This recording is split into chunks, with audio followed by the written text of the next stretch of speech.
السلام علیکم ملګرو، زه یم ریاض احمد سټار او دا وخت تاسو ګورئ ریاض احمد سټار چینل.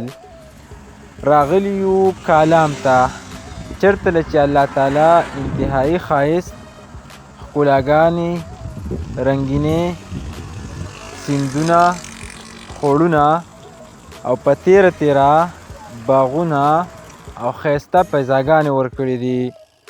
نو ملګرو سره مو د دغسې چکر را جوړ کو او روان یو، په ګاډي کې یو.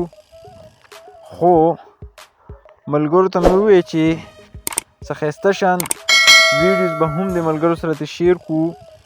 انتهایي ښایسته ماحول دی، باران هم راوریږي او سیندونو دغه اوازونه، د هواګانو دغه اواز او په تیره تیره دغه چینې، دا خوړونه او دلته کې راټول شوي چې کوم دوکانونه دي، چېرته چې مختلف سیلګر راځي، ټایم تیروي او د دغه خوندونو، د دغه چینو، خوړونو او ښایستونو شینکو نه خوندونه اخلي.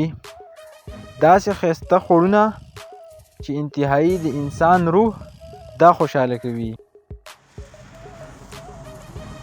منیروال صاحب وایي چې د دې سیمې که د غره ښکلي دي، د دې سیمې که د غره ښکلي دي، ټوله دنیا کې پښتانه ښکلي دي. د دې سیمې که د غره ښکلي دي، ټوله دنیا کې پښتانه ښکلي دي. وطن ته راشه مسافره اشنا، دلته هوا، دلته اوبه ښکلي دي.